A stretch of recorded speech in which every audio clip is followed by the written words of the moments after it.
Okay. Get our Facebook up.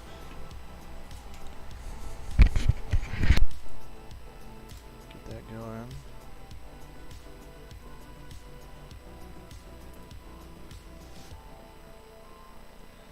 Don't talk.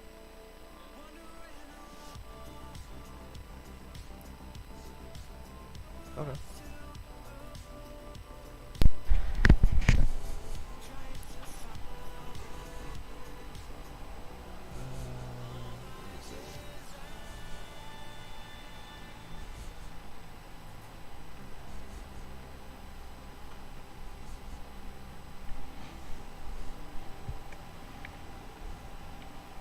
There we go.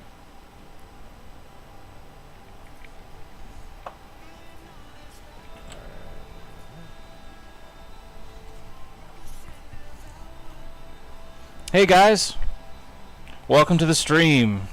We are super excited to have you here.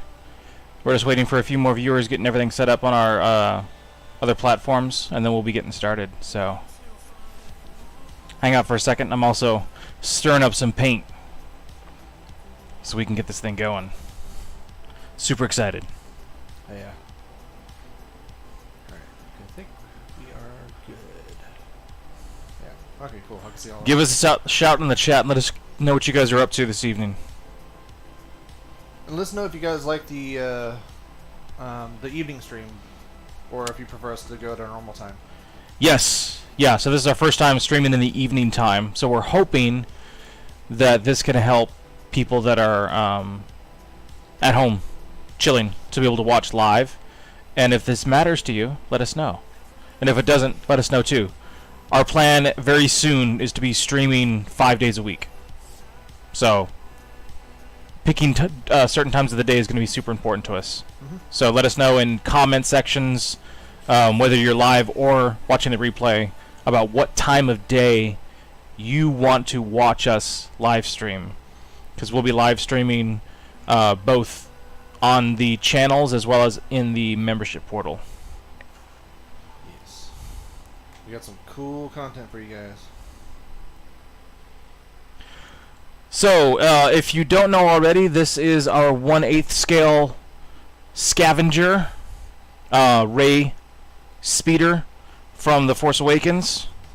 And as you can see, it's all metally. So we're trying some pretty interesting techniques with this speeder.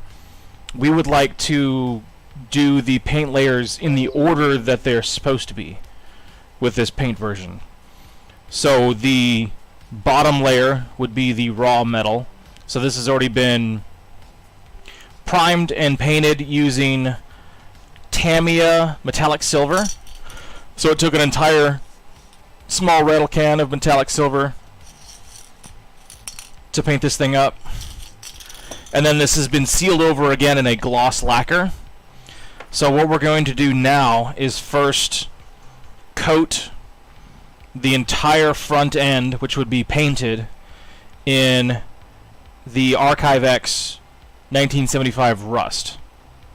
What this is going to allow us to do is then, when we start doing our weathering process, we can scratch and sand through the surface layers of our paint, and we can work our way back into the rust layer, and that's going to leave us some edge wear where we have a natural rust.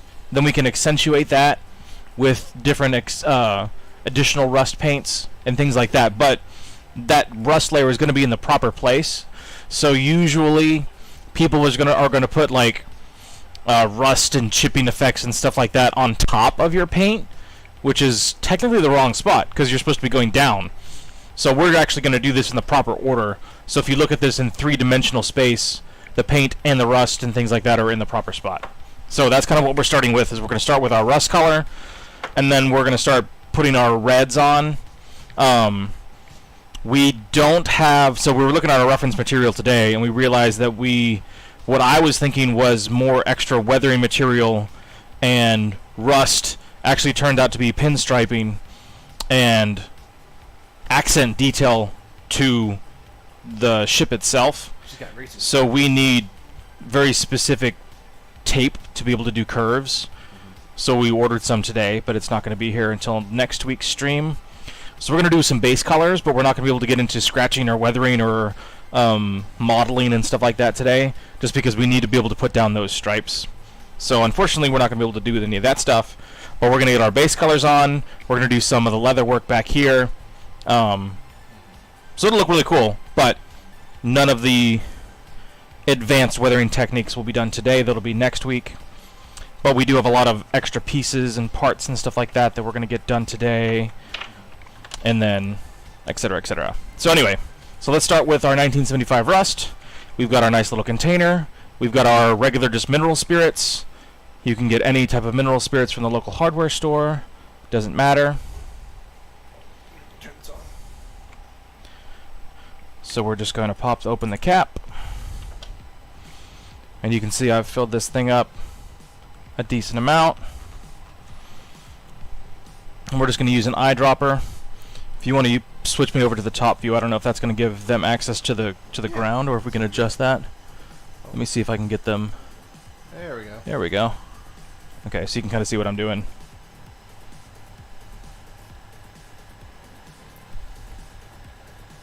Alan Rivert says, "Great work, guys. Thank you, thank you." And Brad Grodin says, "Hello from Louisiana." Hello. And then we got Joseph. Hello from outside of Dallas, Texas, in the suburbs. Right? Yeah. And we got Joseph Gabriel from Philippines. Awesome. Oh, hey, Joseph. Joseph is our sculptor. Oh, hey, so Joseph did the absolutely amazing sculpt of Ray, which we'll be showing in a later stream. If you haven't seen her, please check out our Facebook page where you can see some beautiful video and renders of the sculpt.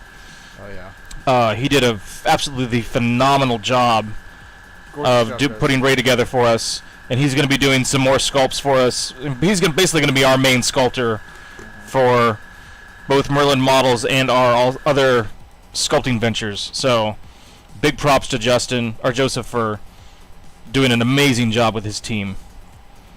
I mean, just absolutely phenomenal work. So good. And thanks for hopping on the stream, man. Good to see you here. Edward from Toronto says hello. Hey, Edward. Welcome to the stream. Alright, per usual, we're not doing anything super advanced, so we're pulling out the cheapo airbrush.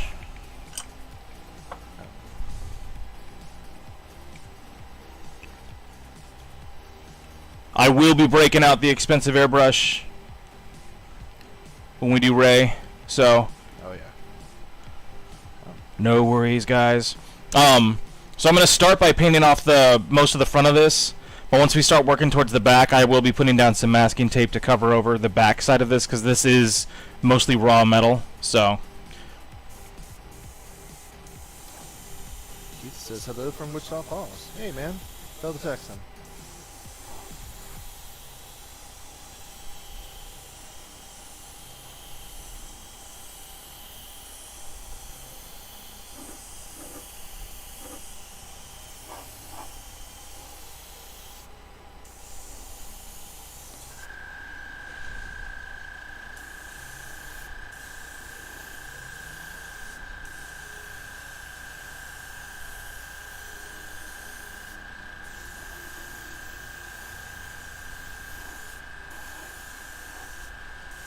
Also, let me know if I need to adjust the music or anything.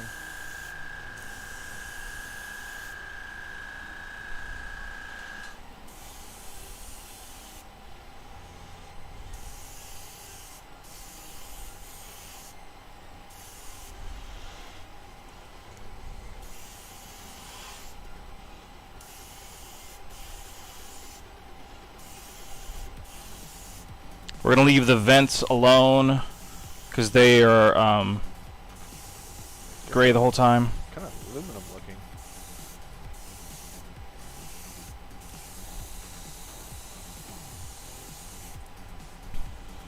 Michael Leo, hello from Plainfield, Illinois. Will you guys be making a shuttle Tidarium? Yes. We actually have it about 90% finished. I just had to stop because we were shifting over to doing video work. So it's been a pretty big deal getting all of this stuff set up. and then building a website. So as soon as the website's finished and we get our tutorial classes underway, then I'll be back to a normal schedule of at least working on that a couple of days a week and get that finished. So yes, it is well on its way. Again, it's almost done. It is gorgeous. And it is accurate to the original. We were very blessed to be given access to some exact references. Let's see.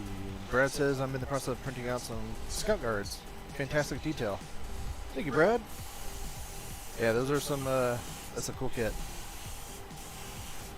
Ethan did a great job on them. Yeah, thank you, man. Appreciate it.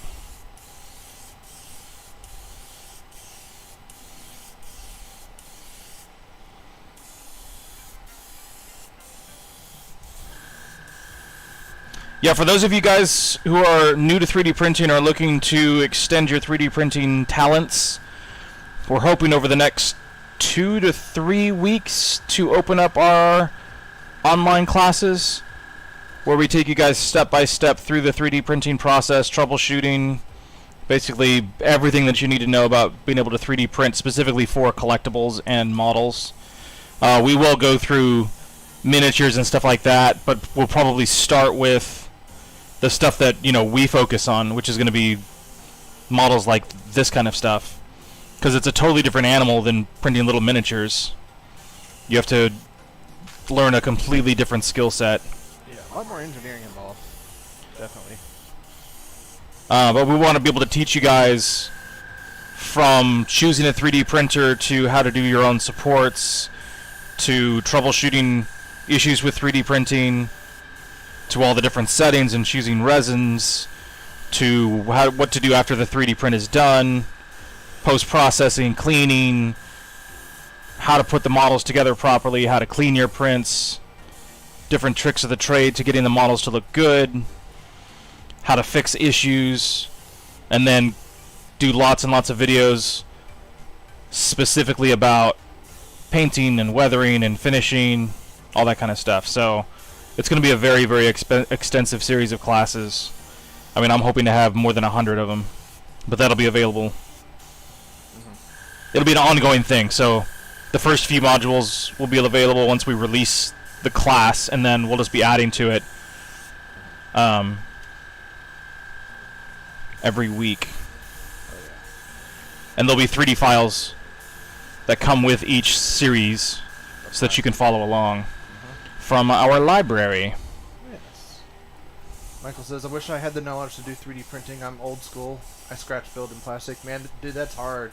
You guys are wizards. But if you ever wanted to learn, that's what the class will be for, is to be able to teach you step by step from being able to pick a 3D printer to the whole shebang. Then it's just practice and modeling and stuff like that. And Rob Schmidt says, looking forward to the videos. Awesome. Yeah, I think you guys will like it. We have a lot of cool content coming out for you guys soon. And then we're also going to start increasing our streaming to 5 days a week. And we're going to increase the different types of genres that we do, because we want to be able to show off more than just Star Wars stuff, though of course we love Star Wars. So we're really, really super stoked. You guys, through all of your great support, we were able to purchase an absolutely massive black pearl exact replica wooden model ship. And I've never done a wooden model ship before, though I've always wanted to do one. But we're gonna build a wooden model ship on live stream. We're gonna 3D print everything that we need to make it perfect. We're gonna find figures. We're gonna do the full interior.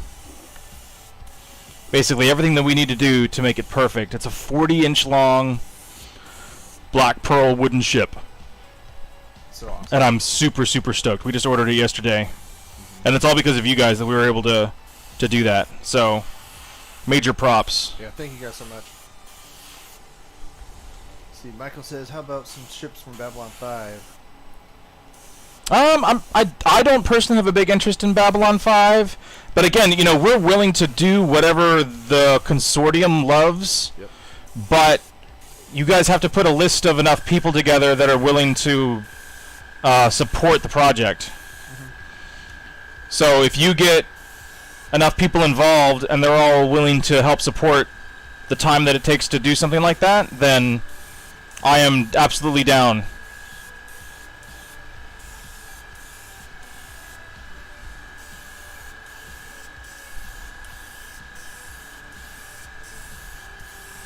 So right now I'm just adding more and more to the layers of this. Obviously, you know, this is still pretty thin paint, and this is again just kind of an undercoat rust, and we're still haven't even gotten to the bottom. But this is just a layer that we're going to see as we're scratching through and sanding through to get to our metal. So just kind of an accent color. It's also going to help us with our red.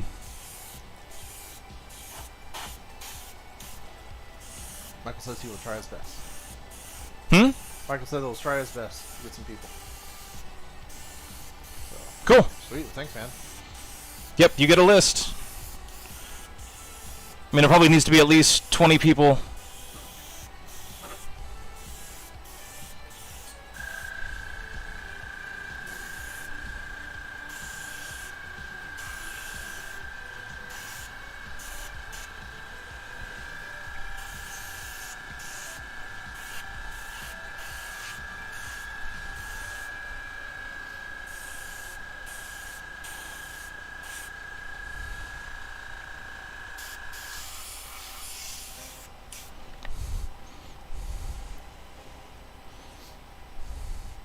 Okay. So this sucker's gonna rotate. So we have like a temporary solution base on here. The actual model itself, when it's gonna be on its display, we're gonna do a museum gloss black acrylic display, and it's gonna have that same 25-degree angle tilt that we have for our little 1/12 pre-prototype.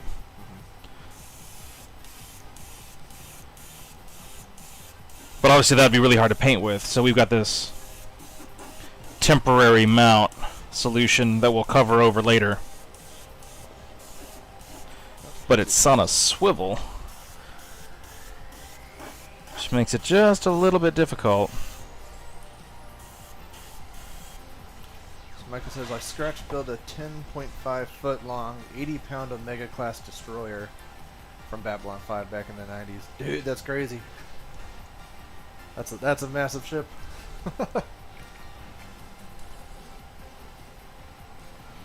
Alright, we've got just a little bit of this rust left before we start moving on.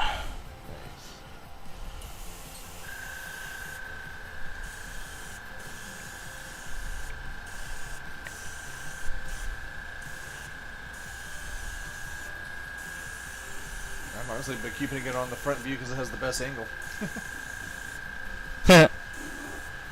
Yep. This is so wide. Get the whole shot. Do it. So the front view's been getting like all the whole Oh, shot. good. It's been great. Nice. Yeah, we're definitely going to get some more of those cameras. Yeah.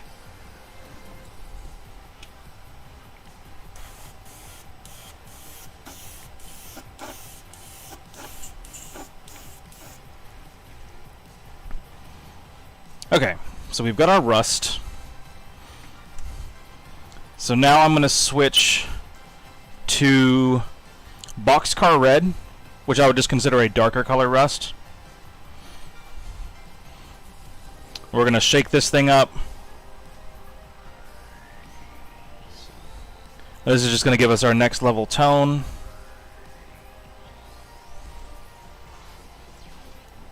Let me know if you need me to move so you can see the reference. So there's that one. There's also this one here. Okay. Oh, interesting. Piece right there. Picked it too. Oh, I know what you guys can do. Since we are going to be doing some other genres of stuff, and we are going to be making some other genres of stuff, we also want to get into doing some original artwork. Give us a shout to different types of genres that you like. So some of the things that we enjoy Like I got started in the hobby back with World War II, and doing figures like 75mm figures, fantasy, medieval, historical, that kind of stuff. So I love doing sculpture and figure work, and World War II, that kind of thing. We were talking about doing some robot type stuff, some Gundam type stuff, steampunk. And these are just types of properties that obviously, we can do original artwork for. But what types of properties or subject matters do you guys like? So let us know what you think about that kind of thing. Oh, we've got to do... Totally forgot. We need some more of this stuff. We got to do the little accessory pieces down here. Oh yeah. Can't forget about them. Got to be consistent.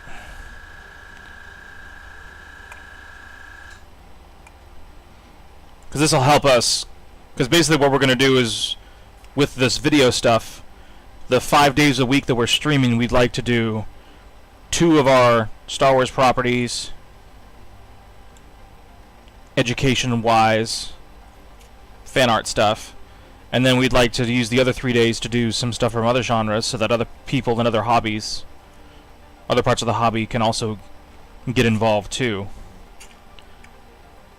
And then we might make a couple of original pieces of artwork over the next couple of months once we finish up some of the pieces that we're working on currently. And then we'll get back in and do another couple of fan art pieces. And then do another couple of other properties, and just bounce back and forth. That's kind of what we're thinking. So, but we'd love to take your advice, since you guys are obviously the first group of people that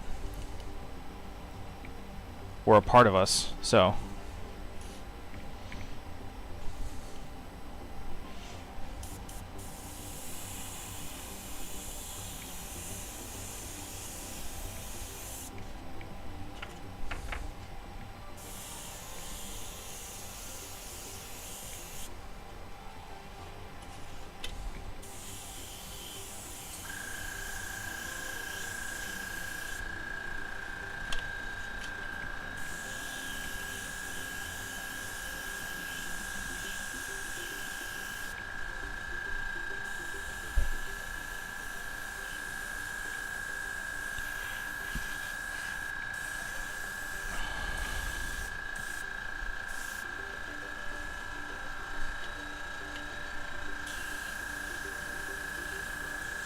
I'm just using air all by itself just to dry these off.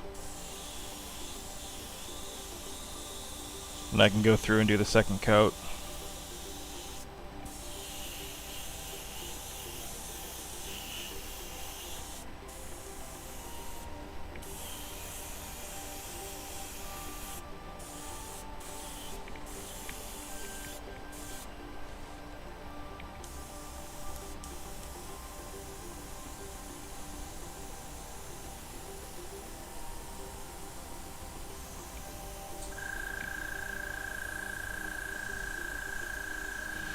Then we'll need to flip them over, and then mustn't forget about the edges. Though the edges we might do with a brush.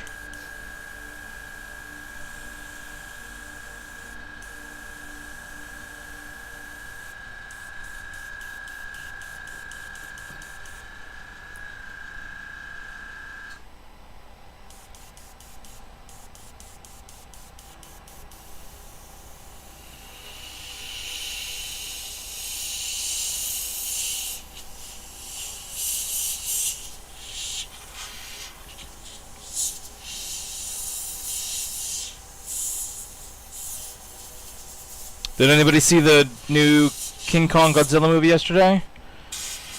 I know it was. I went and saw it with my brother at the theater because Dallas has the theaters open. It was my first time going back to a movie theater since COVID, so it had been officially a full year this month since I'd been to the movie theater. So that was an interesting experience. I thought the movie was good. I enjoyed it too. I'm not gonna, say any spoilers, For those that, in case you guys haven't seen it, but definitely worth watching. It's quite a good movie. Yeah, if you're a fan of the subject matter, I think you guys will really enjoy it. Oh, yeah. It has an actual storyline to it, so.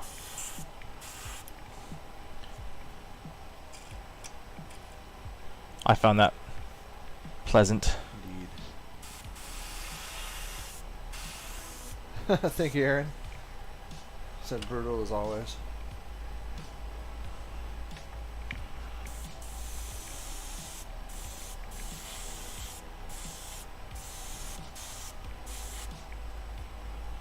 He said that looks good from the previews. Yeah, man, it's very entertaining.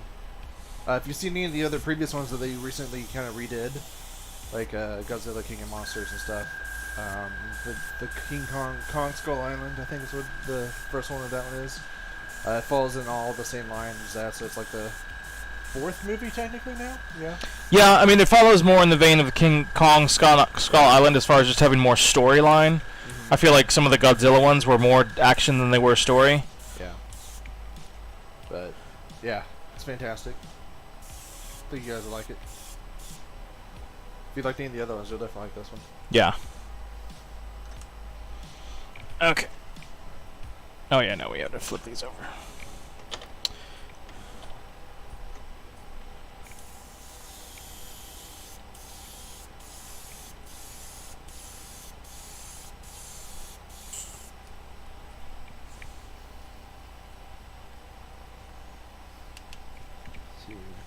I'll get it in 4K.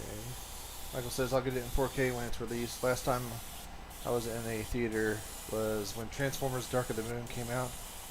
I have my own home theater. Well, it's on HBO Max. If you have HBO Max, you can watch it on there. So that's how I watched it last night. So it's in 4K. I'm a big home theater buff. That's one of my goals in life. What kind of speakers do you have, man?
Okay. It says definitive technology rated at 350 watts each. My receiver is a 1500 watt Dolby Atmos receiver. Definitive Technology is a decent brand, man. Very nice. Very cool, very cool. That's awesome.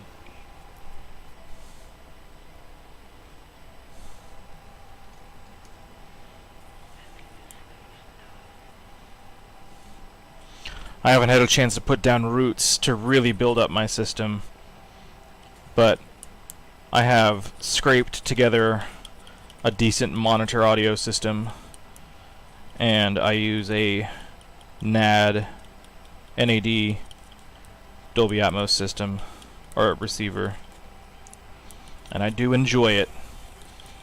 But I rent a house, so obviously there's only so much that you can do when you rent. Yep. Can't really tear things apart.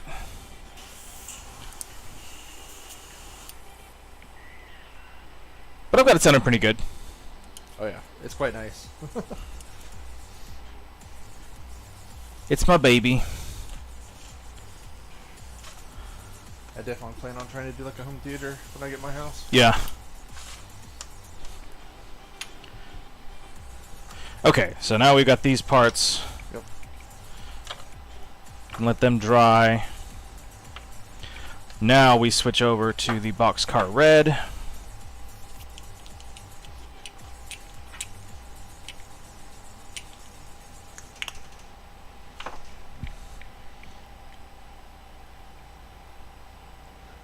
And we're just going to mix this into the same cup.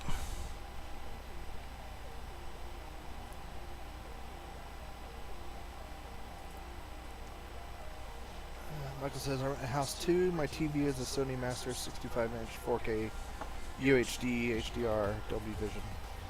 Nice. I've got a Sony too.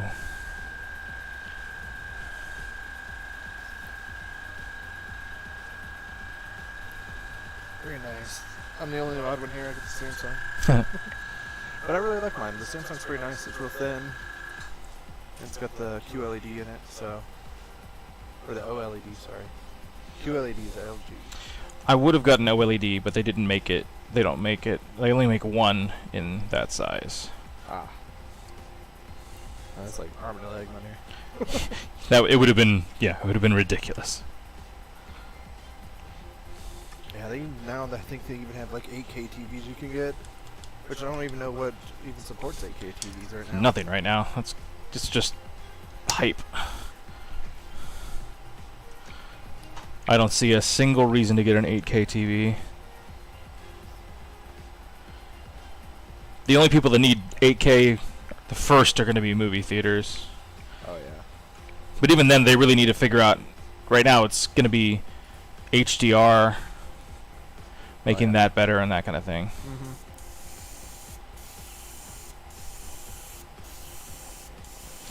All right, so we got the boxcar red going on.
Michael says, is it advisable to put a rust undercoat, or would boxcar red be enough? I mean, you could start with boxcar red, because it looks like a dark rust. I started with the rust undercoat, thinking that it was going to be a little bit darker than it turned out to be, and I'm going in now with the boxcar to make it a little bit darker. But you could probably skip that step if you're following along with my pattern of thinking, right? And doing this the metal first kind of look, so that you can scratch through.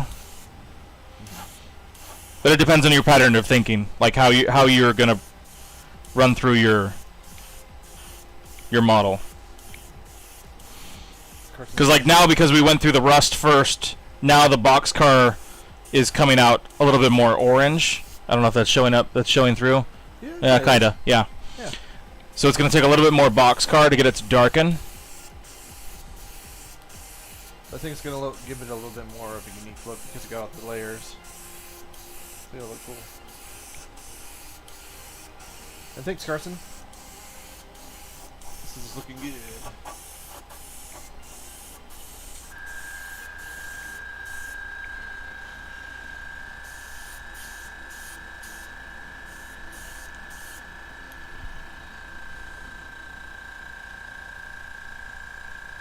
Mike says it looks like a burnt orange color, actually. Yeah, kind of. Yeah, it does actually. Yeah, which it should. I mean, again, we're going for rust.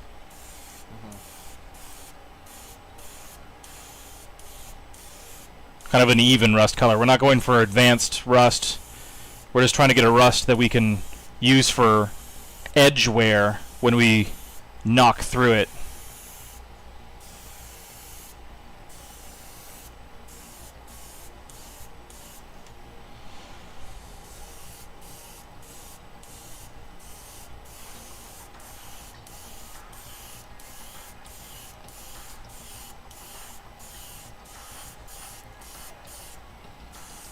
That deeply used look. Yeah. Yeah, I think she beat on it pretty good, or she probably just found it somewhere. I was like, hey, I'm going to use this as mine now.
Michael says, what's the PSI you're using on the airbrush?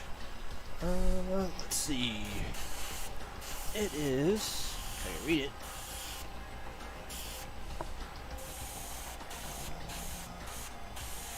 That looks like 25-ish. Yeah, it's medium-ish.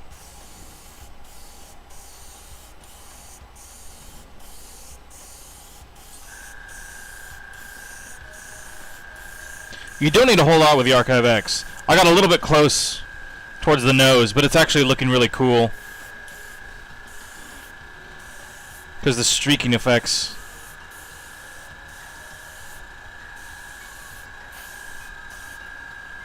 Yeah, because I mean, if you look at the reference, like, there's just so much streaking, it's like she almost painted it herself, like a rattle can. Yeah.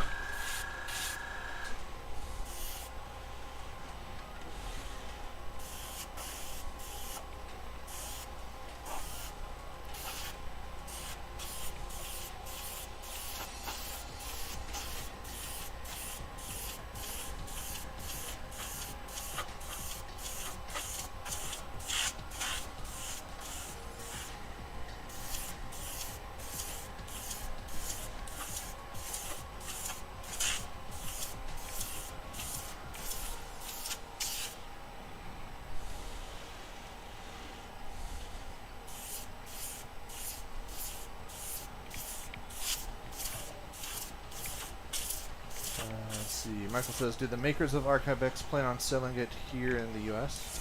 I don't know if Guy can. It's all about distribution, and you have to have enough to be able to get it here, and then somebody has to be willing to buy it.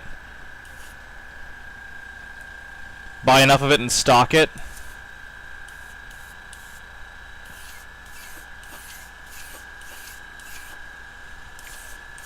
So, no idea.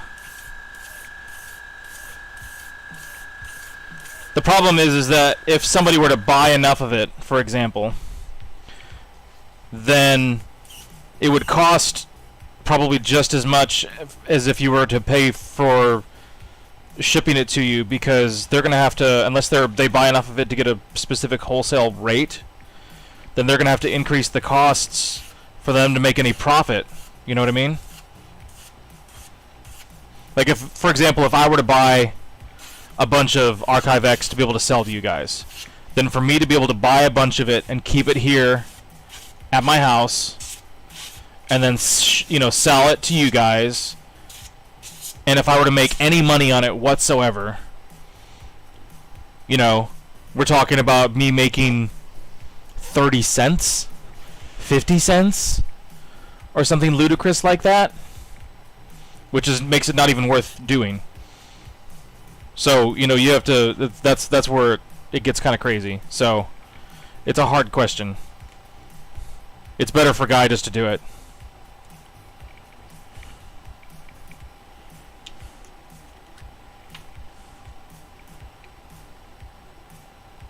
They are awesome paints. They are incredible paints.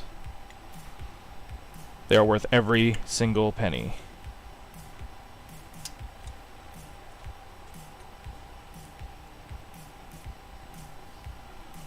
Alright, so I purposely was getting close to the model and streaking that up and down.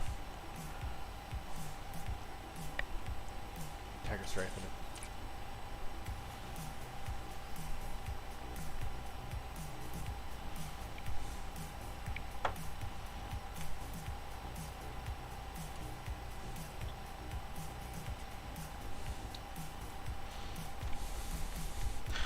Now we've got to get underneath.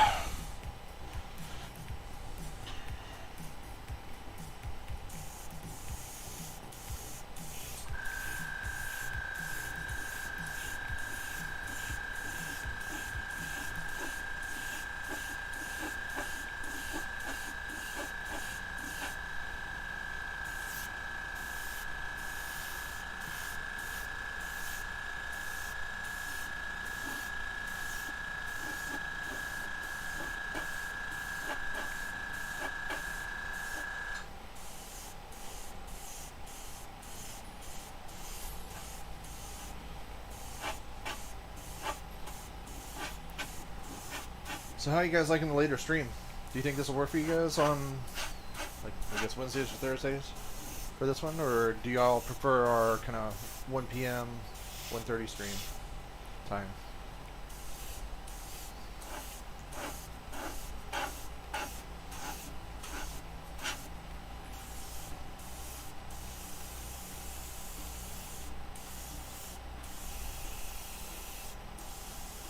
Like says, this is awesome. Well, thank you, man.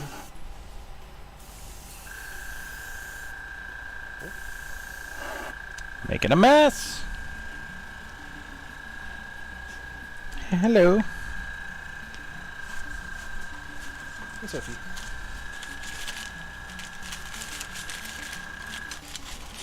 Like says, the stream will teach me a lot of things. Yeah, that's what we're hoping. We are hoping to be able to teach a lot.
Sorry, I know you guys can't see this. I can barely see it myself.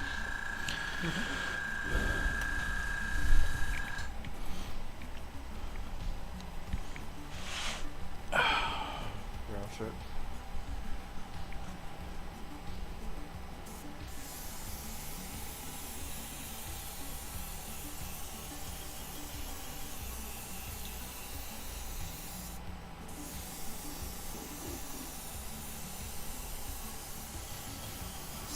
Heath says everyone will be different, but evening streams are good for you. It's for them, so cool.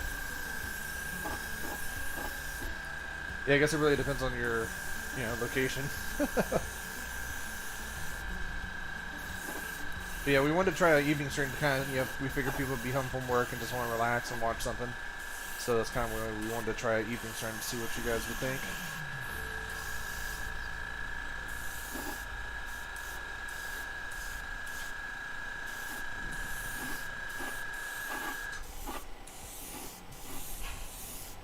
Michael says, what I currently do is scratch build modern Russian armor in 1/35. I've completed 7 huge pieces, and I'm doing the planning and drawings of my next major Russian piece. Cool, man.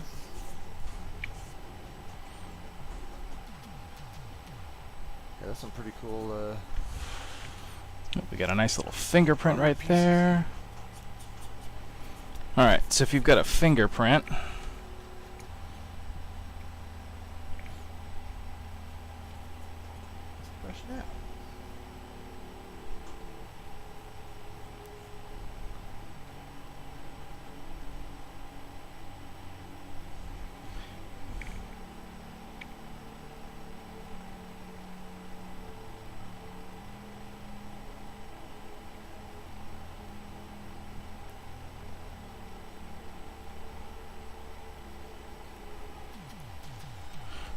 There we go.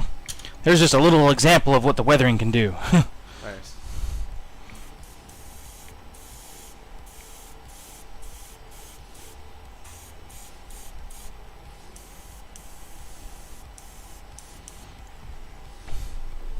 So we need to wait for all this to dry. I need to fill in those spots, so we're going to go back to these pieces real quick. Get some paint on them. What resin printer are we using? We are using EPAX, the E10 and the X10. The other ones, yeah. So they're our preferred brand. They have some of the best customer service because it's they have the best customer service. I don't even think it's some of the best. Yeah, it has the best customer service. They're always when you shoot them a message, they are immediately like right there to respond. Like they're US based, so and they'll take care of you. And plus, their printers. We have a whole review on it on our YouTube channel. But their E10 printer is fantastic. Very solid, well built. So definitely recommend them if you're looking to get a resin printer.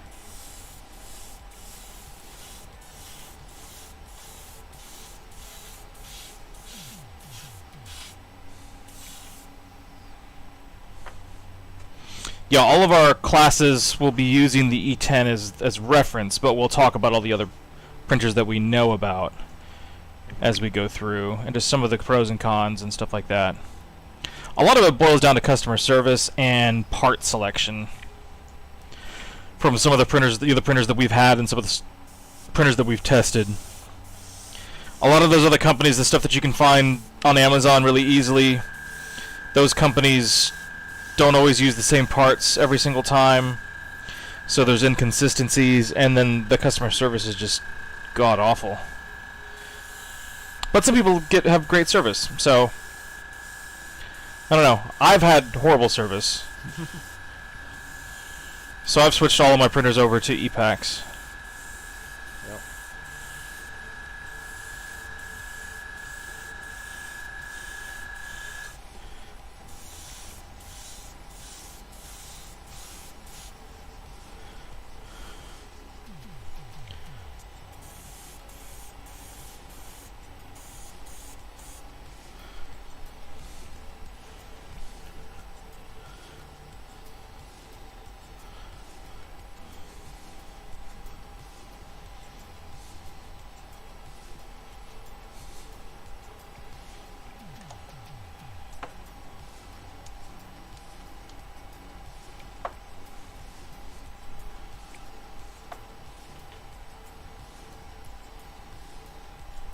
Let's see, he says, I wish I had seen that. I just picked up a frozen Sonic Mini 4K to start trying to print with. Yeah. I mean, definitely use it, but Frozen's the one. Frozen's the one that I like the least. My apologies for saying so, but their customer service is god awful.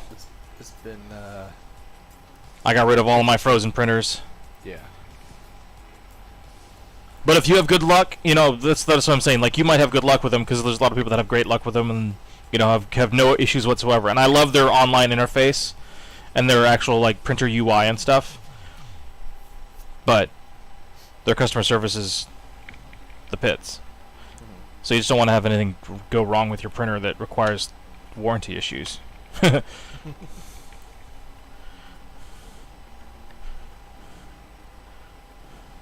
Yeah, definitely use it. I mean, Yeah. I'm sure you'll enjoy it. The problem is that there's just not a lot of information about all the other brands that are out there. Everybody goes with Frozen or Mars or Anycubic or Elegoo or Anycubic, and nobody pays attention to all the to the brands that, you know, might potentially be a lot better, and the other brands have flaws, you know. But that's what our class is going to be about. It's going to teach you about that stuff. But most of you guys have those other brands, so you have to learn how to live with them, and we have to learn how to teach you to use them. So that's part of the deal. So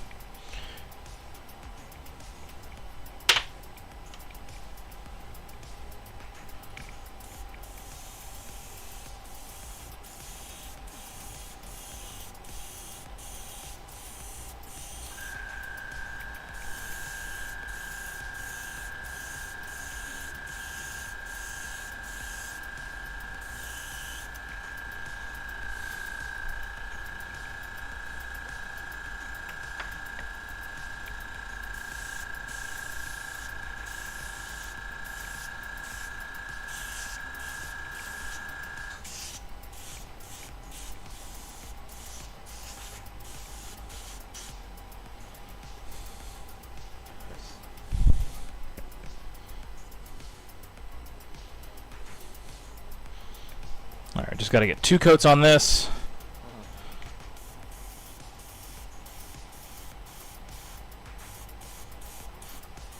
I mean, we really don't need to touch this up, but I'm just going to cover it over. So all this streaking and stuff, again, is going to be covered over, because we're about to put on the solid top coat, which is going to be, we're going to use Daylight Red, which I think originally would have been close to the color. So it's a little bright, but of course, you know, we have all these dark colors underneath, so it's not going to look that bright. But that'll be our main color. And then once we do the stripage, then we'll go back through and we'll model it. We'll do oxidation, where we lighten it up, where all the spots were hitting the sun. We do all kinds of things to it. Some metal painting and stuff. And then we'll start scratching through to where this rust layer is, and then through farther into all the metal surfaces, etc. So, Let's see. All right. Says, one last thing, I have absolutely no knowledge in using a 3D printer or resins or whatever else. Can a person like me even begin to use a 3D printer? I have no training whatsoever in CAD. I've always wanted to get a 3D printer, but was hesitant to do. oh yeah, absolutely. Yeah, none of it's super hard. Oh yeah. You just have to.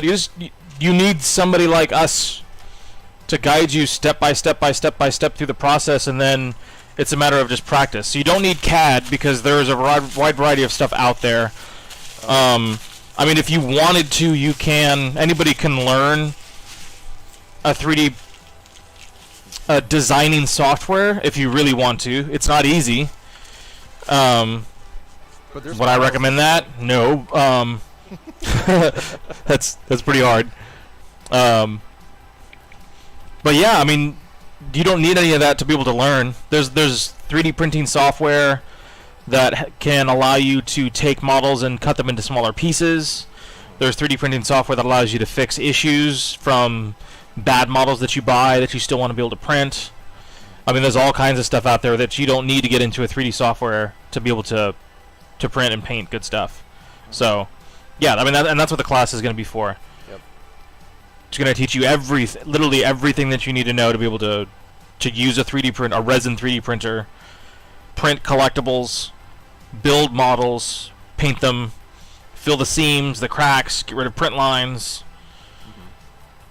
use liquid resin to fill seams, how to make clear parts, how to cast, use your 3D printer to make parts, cast them clear instead of having to worry about trying to sand your clear parts and make them clear. We'll go through how to cheaply make clear parts clear. You know, all kinds of stuff. We're gonna teach you guys how to be better model makers, you know, if you want to. And yes, it will be a subscription. And that's just how we're trying to earn a living. But that's like I said, we're gonna give back. Oh, yeah. It's a lot of information, and again, we'll give you guys 3D files of models like this one to learn from. So if we have a project where we're teaching you guys how to 3D print and build something, then you're gonna get a really cool model to use to follow with us. Yeah. So it's gonna be well worth your while. Indeed. Says I look forward to my schooling from you. Well, thanks.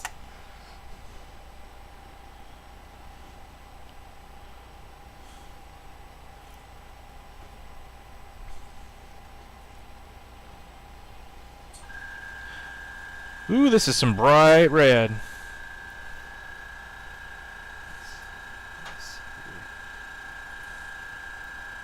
Oh, wow.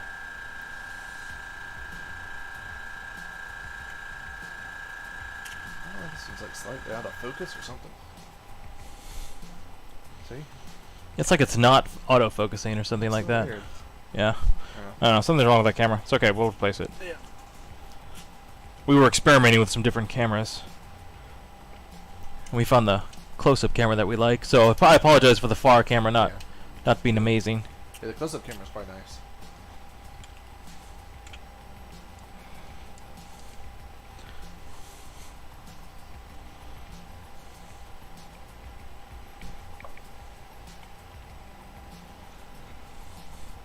Alright, let me just clean out this airbrush so we can get rid of the rest of this dark color.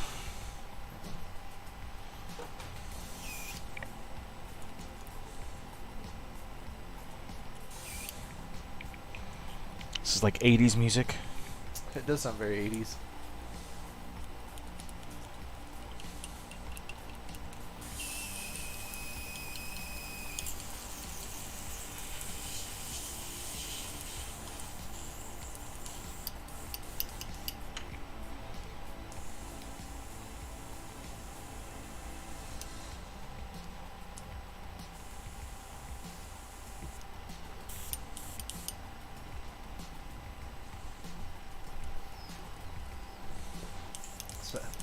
It's the music that you hear during the B-roll of the some film.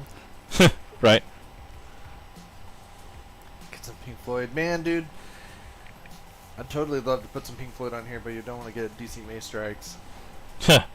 So we're just sticking to non-copyrighted music right now.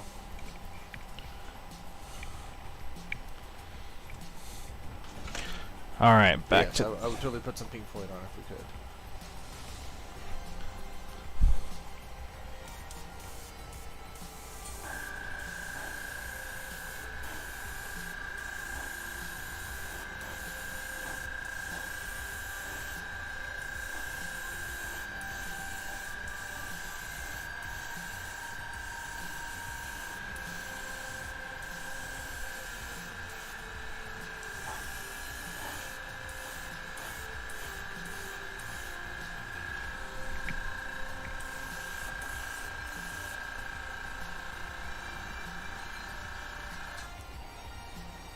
I forgot a step.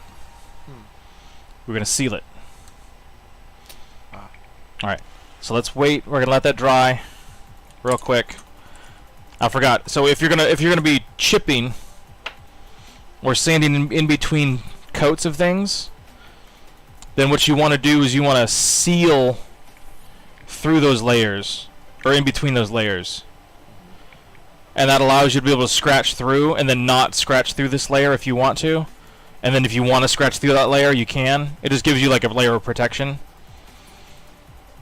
So we are going to... I need a piece of paper and some matte sealant. I can use a paper towel, I think, because we're going to try not to spray matte sealer over our... Here. That may work pretty good. Oh yeah. Yeah, that'll work. We're going to try to not spray matte sealant on our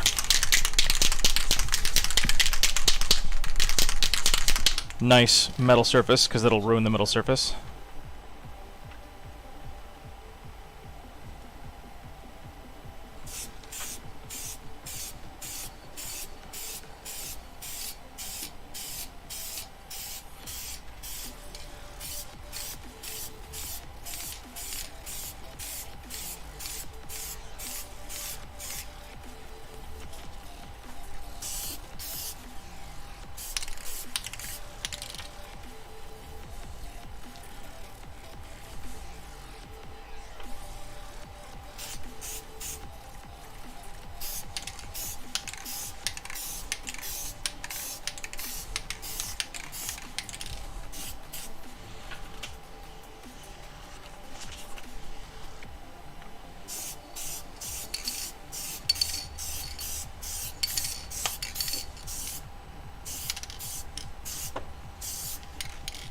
Okay. Cool. So that'll take just a couple of minutes to dry. It should be dry by the time we seal off these. He said, I was wondering if you had a seal between coats. Yeah, only if you're going to be chipping through it or scratching through it, anything like that.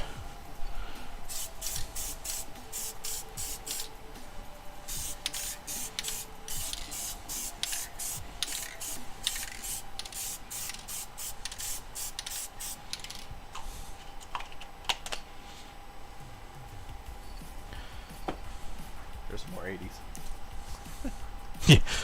Yeah, here's some more 80s for you. That reminds me of like the original Tron.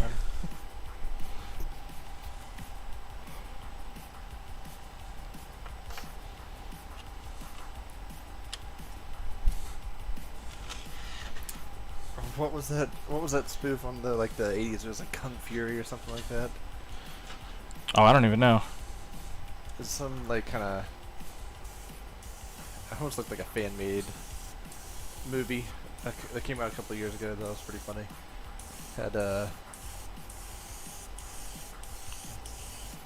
guy with the Nintendo glove. He's hacking time. It was really funny.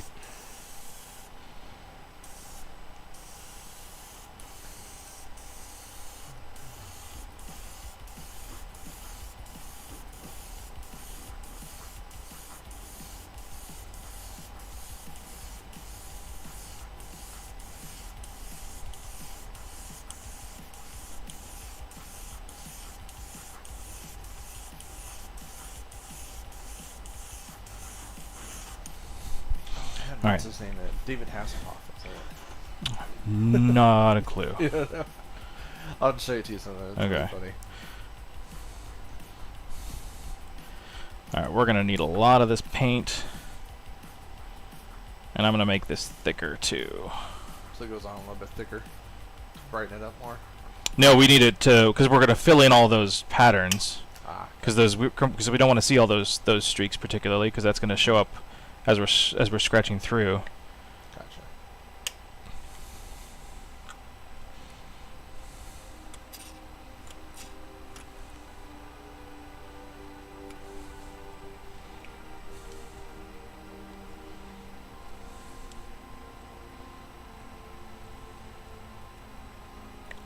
But I can already tell we're going to need a lot of paint.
Well, that's interesting. The sealer put some interesting little cracky patterns on the little pieces. Like it reacted? Yeah. Oh. Oh, I see that. Weird. I'll take it. Yeah, I mean, happy accidents. Yeah. Gives it more. Let's see. He says, "Is Archive X water soluble?" No, but they just came out with a full acrylic line that is. So the stuff that I'm using right now is enamel. So you use mineral spirits. But this mineral spirit stuff makes it extremely easy to fix. But they just came out with a acrylic version just last week, I think, actually. Is my thing not on? I turned it off because we're waiting for It's it like, to dry. Sorry. why am I not getting pressure? Sorry. My bad. Nice. It's a pretty cool color. I like that. That daylight red.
Nice.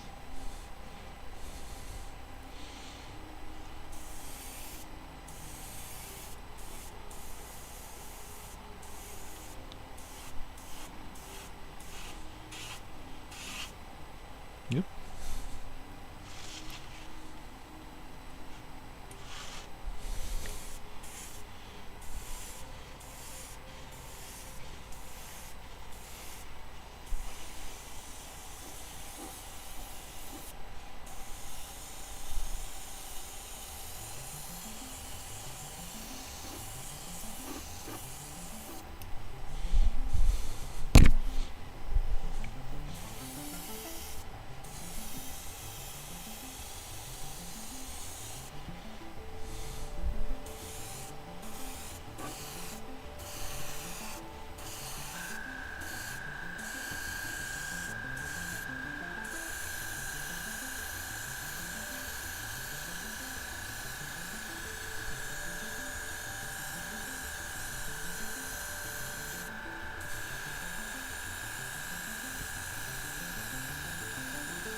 So it's just layers and layers and layers. Oh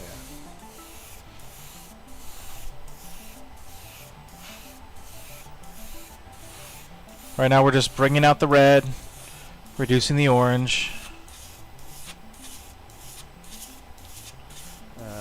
He says, "What is your paint of choice, enamel or acrylic?" I've used acrylic most of my life, but right now I'm loving these enamels more than I've loved any other paint. Just because of the ability to go back and fix my mistakes really quickly and precisely. With acrylics, once you lay paint down, it's so hard to go back and fix stuff. Like you'll see when I'm working on my Stormtrooper with inks. Going back and fixing the blacks is really, really difficult if I make a mistake, especially with a black and white figure. If I was using the enamels, it would have been a piece of cake to go back in and fix any of the black errors on the white, because you can just wipe it off with mineral spirits. So I'm loving that, and that's just stuff that you can't do with acrylic really easily.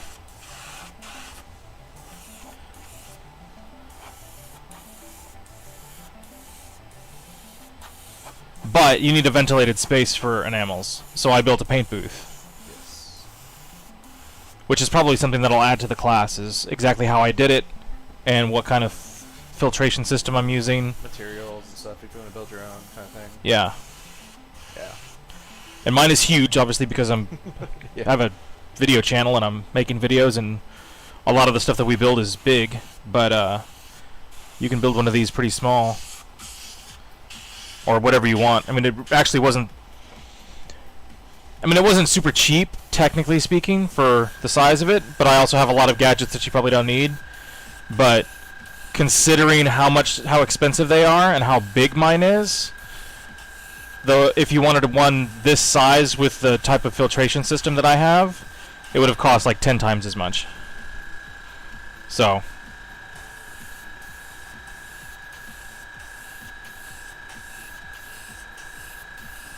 So, I mean, I can spray rattle cans inside in a spare room. And it does a pretty good job. I mean, we can still smell it a little bit. Yeah. But it filters the rattle can, which is a pretty big deal.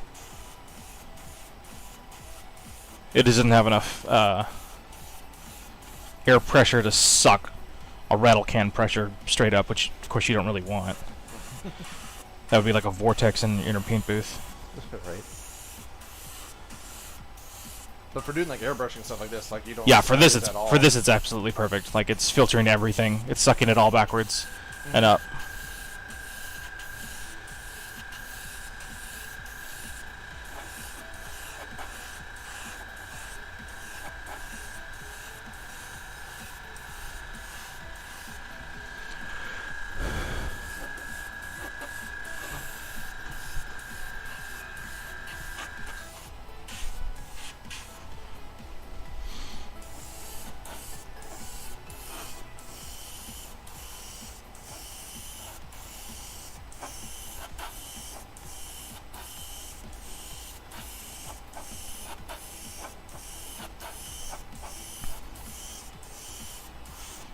So I know it seems like we did a whole bunch of work and we're covering it all up, but again, we're going to bring it all back out. So the work is not lost.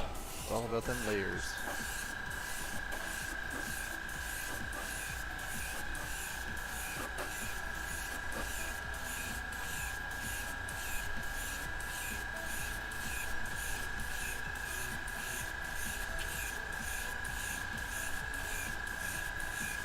And one of these days I will learn how to paint like the ILM way, but I have a lot of other techniques up my sleeve. And I hope those are useful to you guys.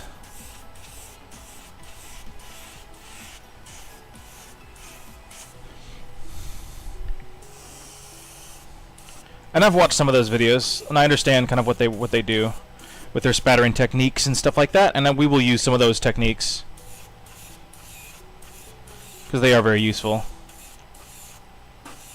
And a lot of the stuff that ILM used was, you know, armor techniques.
Oh, we've got some red showing up.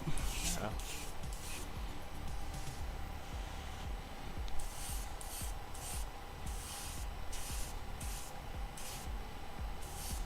Yeah, you can really see the red on camera. Looks good.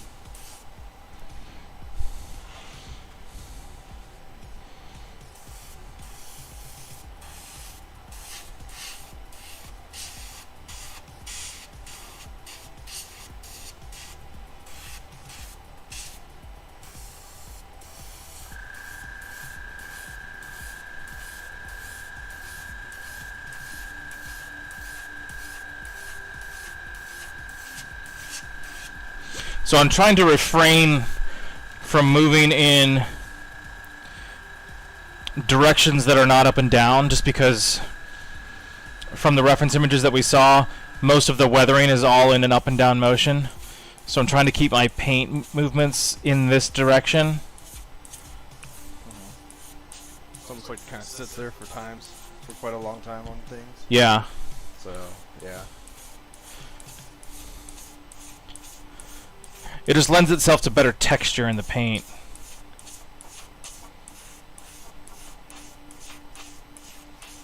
So I mean, even as I'm filling in all the gaps and the paint's going on, like it's all going on in the right direction.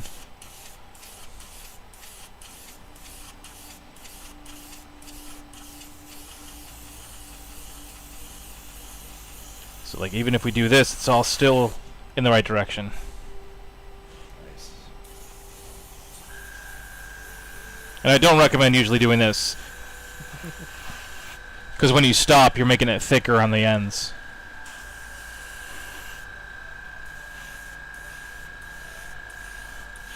When airbrushing, you should always overshoot your model.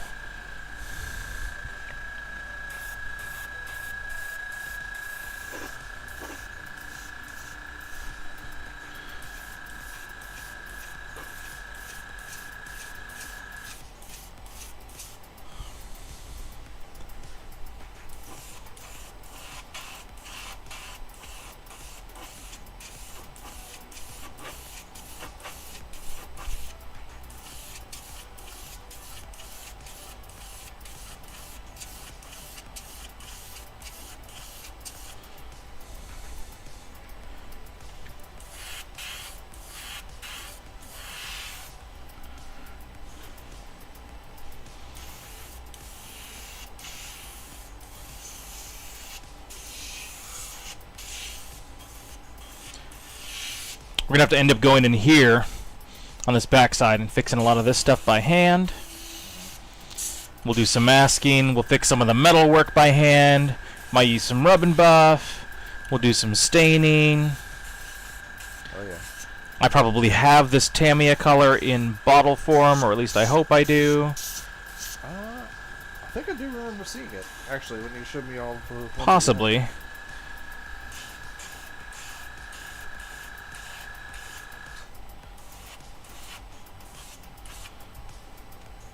So we'll have to go in and...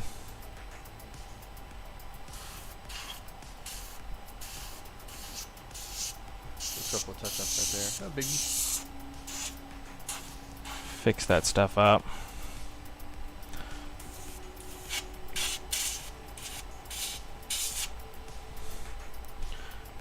Nice.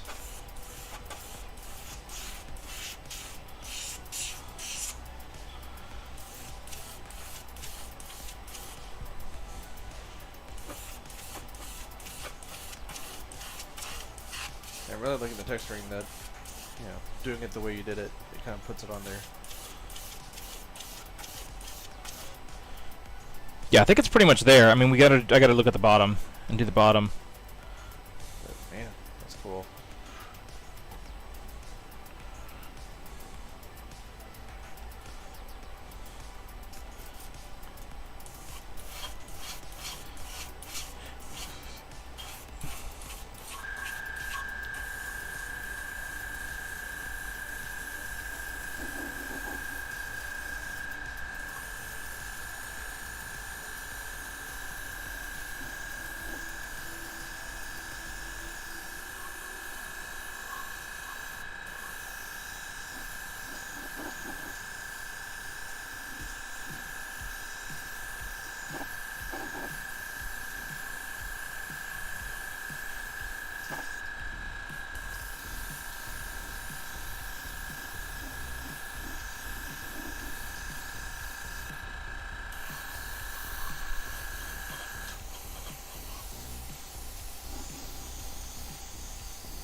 Alright, let's figure out...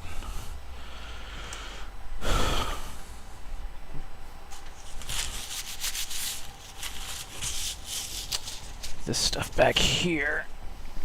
What can I mask? There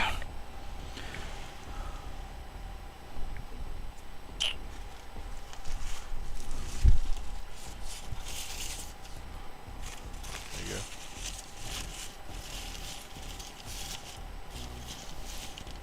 So that little middle piece right there in the handlebars, that spans the handlebars, that's the body color.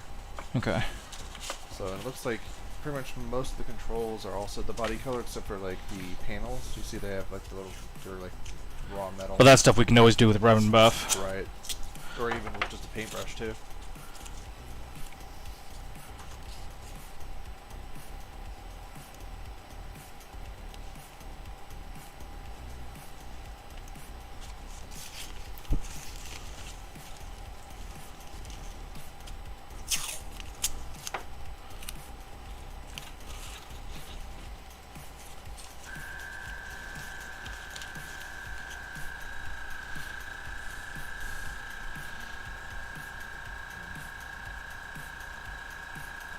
Let's switch to this. Rotate this a little bit for you guys. There we go.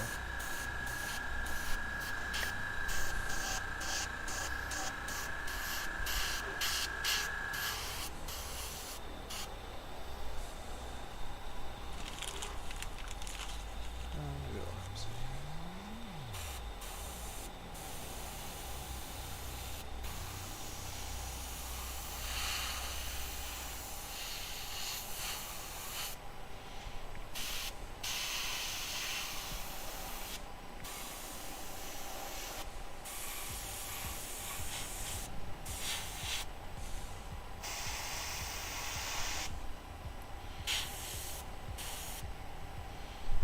What about the handlebars? They're silver? Okay. They're silver, Yeah. and then you got the black rubber grommets.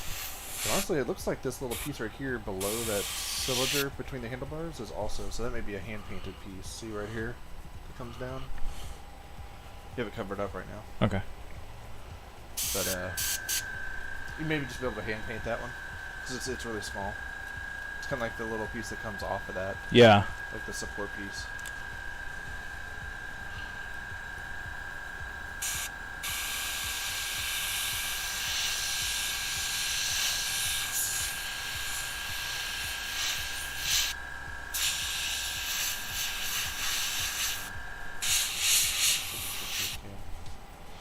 Here you go, guys.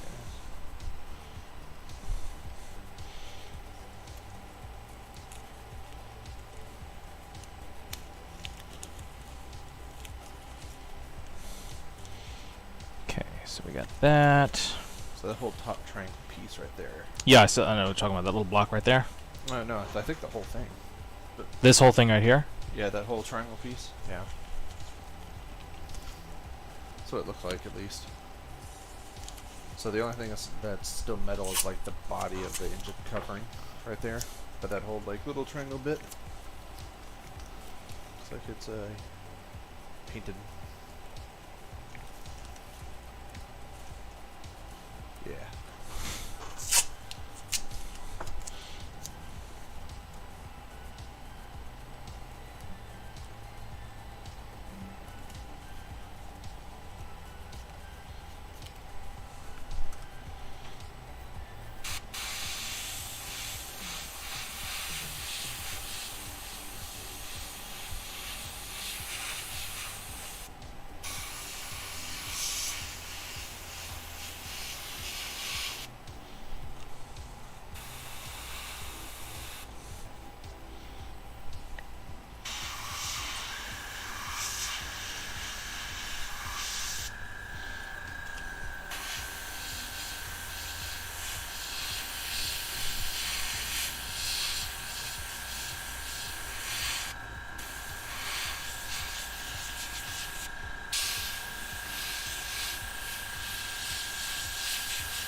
Okay. Oop. I was yanking the cord out. Very nice. For those of you just joining the stream, we are working on our 1/8 scale scavenger kit. So for those of you following us on YouTube, be sure to like and subscribe so you can follow this build. We'll be doing probably quite a few streams on this every week. And then for those on Twitch, hit the follow button.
Can they still see?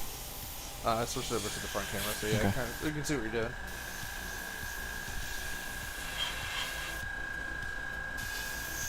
Yeah, let's see if that's fine. Oh, there we go. Yeah, you can see exactly what you're doing.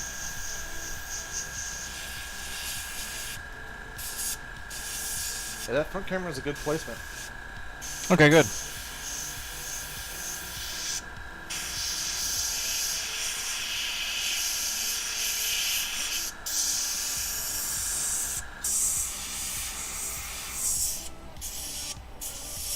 Yeah, it's not really in my way either. Nice. Well, that works out perfectly for everybody.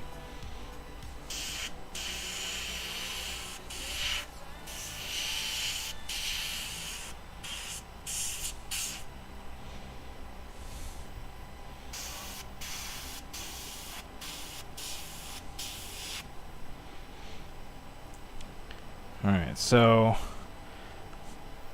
it is really hard. We're gonna have to get that stuff with a brush. Yeah.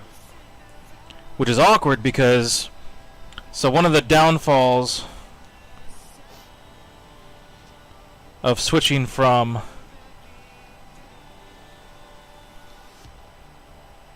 air to brush is that sometimes they don't match.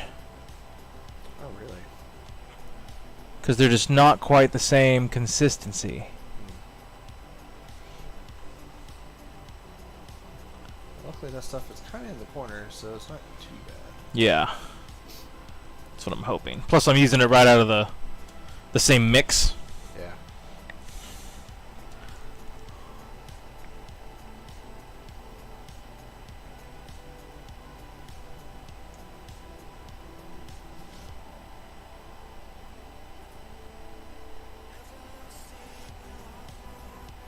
It looks like I'm going to have to be careful because this stuff's going to peel right up.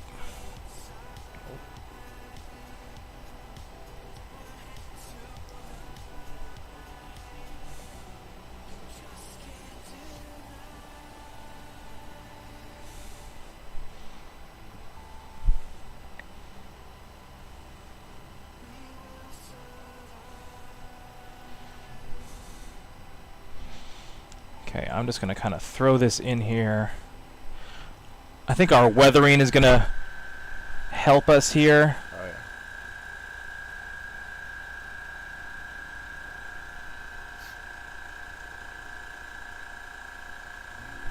Because this airbrush paint is just kind of coming right back off. My brush is really doing more harm than good.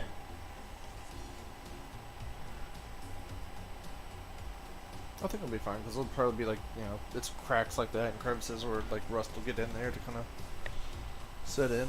like sit, you know. Just like stick paint. Like that paint is just not sticking. Same thing here. Okay. So that will just have to be weathered. Yeah. That's right. Alright, what else needs to be touched up here? Are you gonna paint the vents and stuff right there on the side, the metal bits, kind of towards the front? What are you talking about? These parts right here. So it's got that metal. Those side vents. Here? Yeah. What about them? You're gonna paint those metal? No, we'll just scratch them off. Oh yeah, that's right. That's what scratch. Oh, I think my back door's open. Oh. There's a mayfly in here. Would you mind closing my back door? Yep. I will be right back, guys. I bet you the dog just left it wide open. Probably.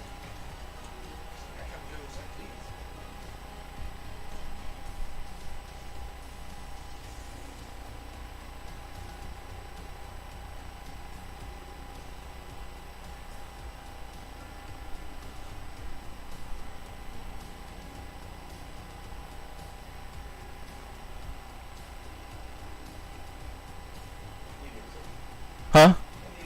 Yeah, yeah. That's what I figured. Okay. So we can go ahead and clean that off.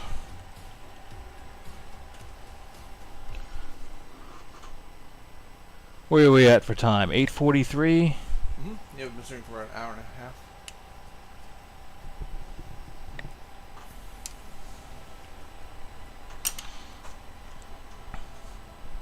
Maybe end it here for tonight, or I think we're getting pretty close. So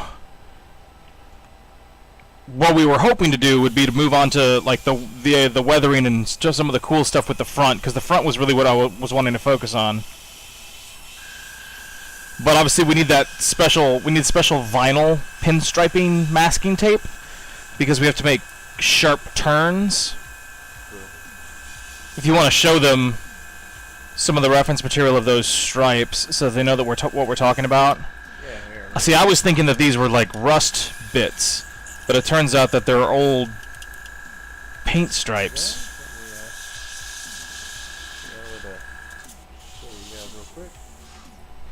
There we go. So we'll zoom in on this, so you can see right here. There's actually striping on it. It's a kind of a faded yellow stripe. So it's around kind of the horseshoe, and then it's also right here around the nose cone. Yeah, show them on the easier picture to see. There you go. Yeah. So you guys can see right here, and then there's also a stripe that goes right along the top. So it's kind of hard to see in this one right here, but you can see it's a little bit more easier. So we can't even do any weathering until we get those stripes on, because we have to fade off the stripes, and then we have to make sure all the weathering blends in, and et cetera, et cetera, et cetera. Yeah. So I need the special tape to be able to get those to be at least semi-straight before we weather them down. So, you know, we've got lots of grays to put in for all the oxidation that goes along with the red, and then some light reds and some oxidizing on the reds. Then we've got lots of dirt, oil, gunk, blacks, grays, basically lots of modeling and streaking and stuff like that, but all of that has to go over the top of the stripes. And then we've got to peel back those metal layers. But like, for example, I guess the stripe doesn't go over this big bump right here, right?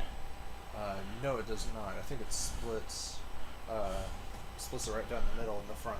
Yeah. And then around the I guess the inlet, it goes just right around. It's okay. It's a pretty small stripe. So we could take. So you could paint that right now if you want to. Yeah. Take that off. You guys can see what he's doing.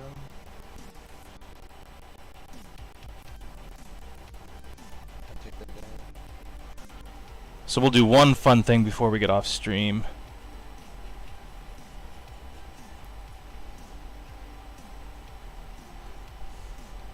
We'll see if it lets me, because this is... If it lets me get through the lacquer thinner. Looks like it will.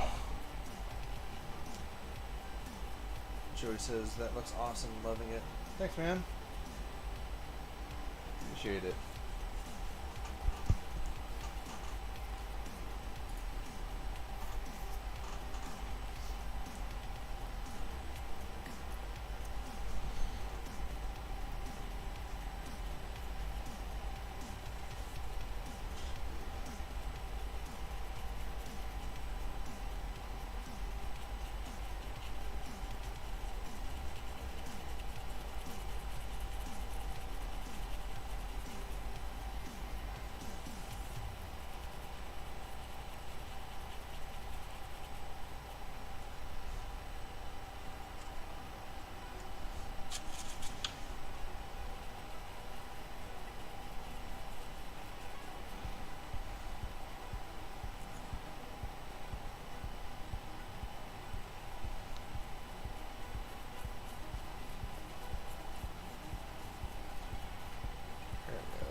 So what you're doing is rubbing off all those layers so that reveals the metal undercoat that we put down.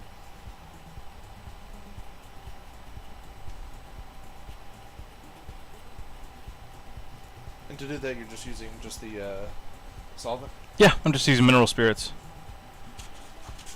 And the rust layer is actually really sturdy. Nice.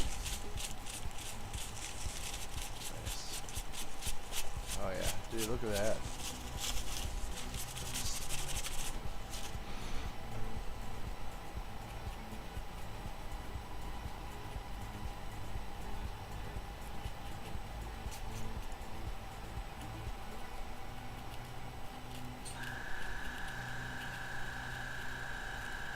Oh, do you need this? I'm gonna turn it off. No, yeah, you can turn it off. Nice. There you go. So then we can go back in with some actual rust paints and stuff. Rust up those edges a little bit. And rust up the edges a little bit, but now you've got some variation in your tone because you've got your red and you've got your rust underneath and you've got a little bit of the yellow shining through. Nice. Yeah, If you can... There you go. Yeah, look at that, guys.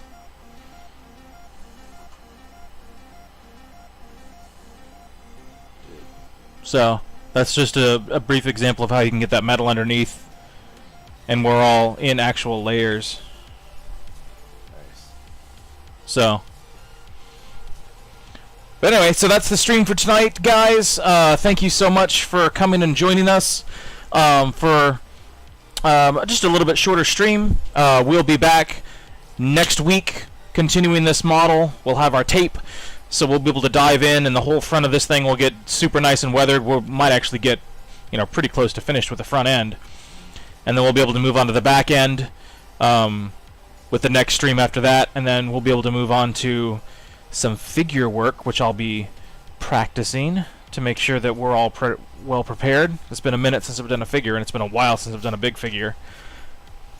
So, thank you so much. Please like, subscribe, do all the great stuff to help support the channel. And we'll see you guys in the next one. This is Ethan and Justin signing off from Merlin Models. Thanks so much. Thanks, Bye. guys. Bye-bye.